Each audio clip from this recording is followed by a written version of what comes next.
यदि कोई पूछे कि भारतीय संस्कृति क्या है, तो बेहिचक उत्तर दिया जा सकता है श्री राम, जिनका संपूर्ण जीवन और उदात्त चरित्र भारतीय संस्कृति और राष्ट्र का पर्याय है। वो एक ऐसे प्रतिनिधि महापुरुष, महान व्यक्तित्व हैं जिनको सर्वलोक स्वीकृत, सर्वलोक प्रिय और सर्वलोक रक्षक के रूप में भारतीय राष्ट्रधारा का शीर्ष पुरुष सिंह कहा जाता है। केवल एक ही महापुरुष के जीवन में संपूर्ण राष्ट्र जीवन की झलक मिलना, यह भारत की ही विशेषता है। मुझे ऐसा लगता है कि भारत को समझने के लिए अकेले श्री राम ही पर्याप्त हैं। भारतवर्ष मात्र एक भूखंड ही नहीं है, अपितु यह वैश्विक चेतना का भावखंड भी है। क्षत्रिय ब्रह्मनिष्ठ गुरुदेव सर श्री आशुतोष महाराज जी अक्सर एक बात कहा करते हैं, प्रभु श्री राम जी के आदर्शों के माध्यम से ही समस्त विश्व ने भारत को जाना है और उनके इन्हीं आदर्शों की पुनर्प्रतिष्ठापना से विश्व फिर से भारत को जानेगा। किसी ने बहुत सुंदर कहा, राम सांस सांस में समाये हुए हैं, भारत की आत्मा में छाए हुए हैं, संकटों में खूब आजमाए हुए हैं, राम ही तो देश को बचाए हुए हैं। सुबह का नहीं जो शाम का नहीं, राम का नहीं वो किसी काम का नहीं। राम प्रतिमा नहीं प्रतिमान है, नभ में चमकने वाले दिनमान हैं, वाल्मीकि और तुलसी के भगवान हैं, एक आदर्श है वो भगवान है। राम आस्था है कोई नारा नहीं, श्री राम गंगा जल है अंगारा नहीं। चलते फिरते रोज यही काम कीजिए, जो भी मिले उसे राम राम कीजिए। बेशकीमती भी किसी दाम का नहीं, जो राम का नहीं वो किसी काम का नहीं। प्रभु श्री राम जी का उदात्त चरित्र संकटों की कसौटी पर खरा उतरता चरित्र है, जो आज के हतोत्साहित, निराश व समस्याओं में स्वयं को घिरा पाते युवा को यही सिखाता है। यदि आपके भीतर में चावल के दाने जितना भी आत्मविश्वास है ना, तो आप पूरी दुनिया जीत सकते हैं। Skills alone are not important, will power is important too. यदि जीवन में कितनी भी विकट समस्याएं क्यों ना आ जाएं, आप उन विकट परिस्थितियों में रास्ता बना लो। घटनाओं को कभी भी अपने ऊपर हावी मत होने दो, खुद घटनाओं के ऊपर हावी हो जाओ। Remember one thing, problems are part of our life, don't make problems your whole life. समस्याएं हमारी जिंदगी का एक हिस्सा है, उसे हिस्सा बनकर रहने दें, उन्हें जिंदगी मत बनाएं। यही सिखाना चाहते हैं प्रभु श्री राम, जो केवल आत्मज्ञान से ही संभव होगा। स्व में स्थित प्रभु श्री राम जी का चरित्र यदि हम देखें, तो संपूर्ण जीवन चरित्र में आप उन्हें कभी भी हतोत्साहित नहीं देखेंगे। जो जितना पॉजिटिव होगा वो उतना ही उत्साहित व साहसी होगा, और जो जितना नेगेटिव होगा वो उतना ही हतोत्साहित, निराश व परेशान होगा। और प्रभु श्री राम जी का उत्साही जीवन चरित्र तो ऐसा है कि मात्र उनके शिराओं में साहस व उत्साह नहीं, बल्कि जो उनके संपर्क में आ जाते हैं, जो उनके सानिध्य में आ जाते हैं, उनकी शिराओं में भी साहस और उत्साह दौड़ने लग जाता है। प्रभु श्री राम जी के चरित्र की एक और विशेषता यह भी है कि उनका जो चरित्र है वो शक्ति और उद्दंडता नहीं, बल्कि शक्ति और विनम्रता का समन्वय है। कहते हैं, जब विश्वामित्र जी ने श्री राम की मांग की, तो उस समय महाराज दशरथ जी ने प्रश्न किया, राम ही क्यों? तो उन्होंने कहा, यौवनं धन संपत्ति प्रभुत्व विवेकता एकैकमप्यनर्थाय किमु चत्र चतुष्टयम्। हे राजन, यौवन, धन, संपत्ति और प्रभुत्व, इनमें से एक भी व्यक्ति में आ जाए ना, तो व्यक्ति अहंकारी हो जाता है। लेकिन हे राजन, आपके पुत्र राम में यौवन, धन, संपत्ति, प्रभुत्व ये होते हुए भी इनमें विनम्रता है, इसीलिए इन्हें लेकर जा रहा हूं, क्योंकि शक्ति और विनम्रता के संगम से ही तो अधर्म का अंत होगा। लेकिन बहुत सारे बुद्धिजीवी लोगों का कहना है कि धर्म की रक्षा करने वाले प्रभु श्री राम जी ने अपनी स्वार्थ पूर्ति के लिए फिर बालीवध जैसा अधर्मयुक्त कार्य क्यों किया? पहली बात, बालीवध में स्वार्थ का पुट मात्र तक नहीं है।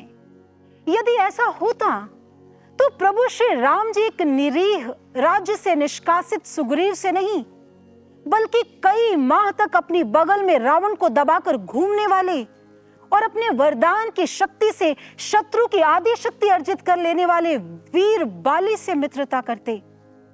और दूसरी बात जो बहुत ही महत्वपूर्ण है, बाली बड़ा ही दंभी और आताताई था, जिसने केवल अपने भाई को राज्य से निष्कासित ही नहीं किया, उसके प्राणों को हरने का प्रयास ही नहीं किया, अपितु उसने अपने छोटे भाई की पत्नी रूमा को बलात् पत्नीवत उपभोग करने का जघन्य अपराध किया। और सिंह भगिनीं वापी भार्या वाप्यनुजस्य यः प्रचरेत नरः कामात् तस्य प्रज्ञः दंडो वदः स्मृतः।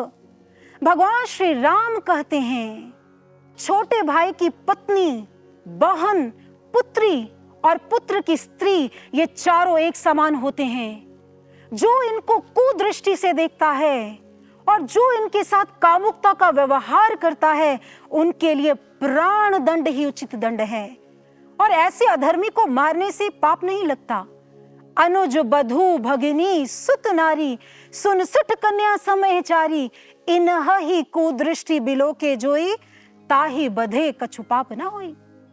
प्रभु श्री राम का ये प्रण है कि जब भी नारी की अस्मिता पर आंच आएगी, जब भी कोई बाली, कोई रावण नारी का अपमान कर उसकी मर्यादा को भंग करेगा, तो प्रभु श्री राम का धनुष उस आताताई का अंत करने के लिए उठेगा। प्रभु श्री राम जी का बाण बाली पर ही नहीं, अपितु ऐसी कुत्सित मानसिकता पर चला जो नारी के सम्मान के विरुद्ध थी। प्रभु श्री राम जी का बाण नारी की रक्षा के लिए, उसके उत्थान के लिए चला।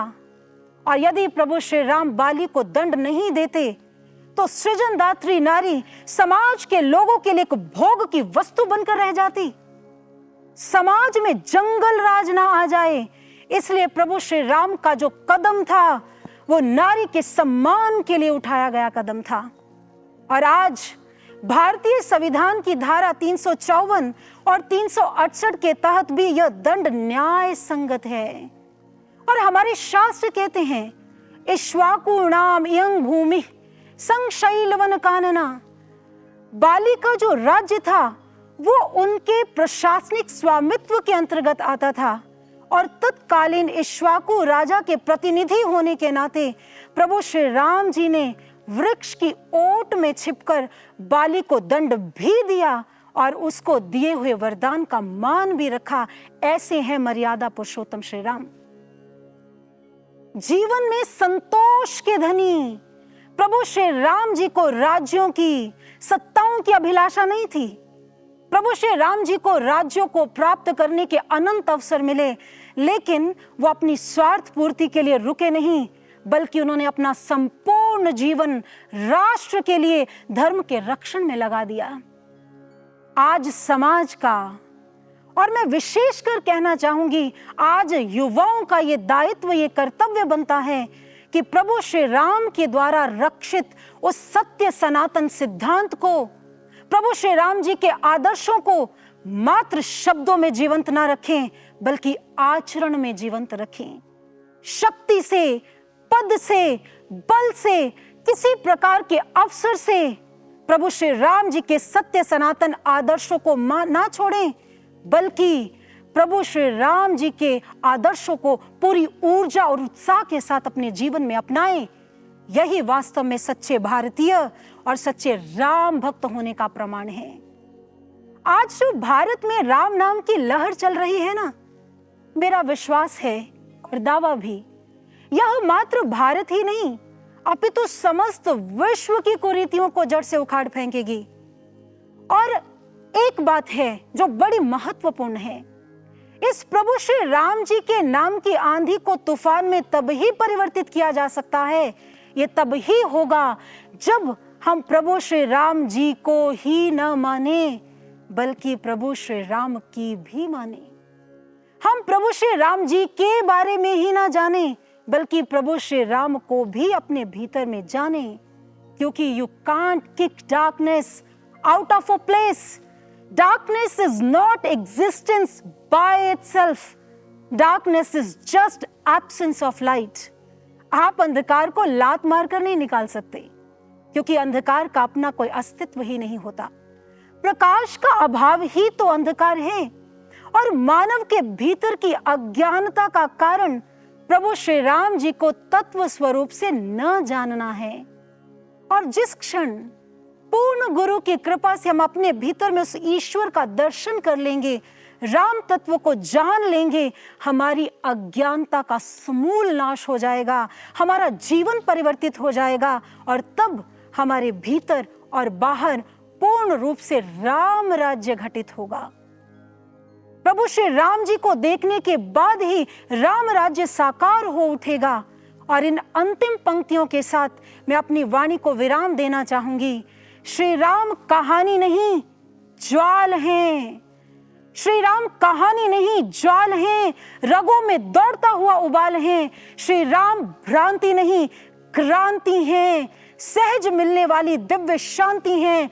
प्रभु श्री राम उफान नहीं, तूफान हैं। अंधकार को चीरने वाले दिनमान हैं। श्री राम अंधकार को चीरने वाले दिनमान हैं।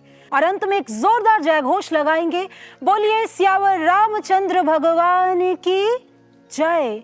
दिव्य गुरु आशुतोष महाराज की जय।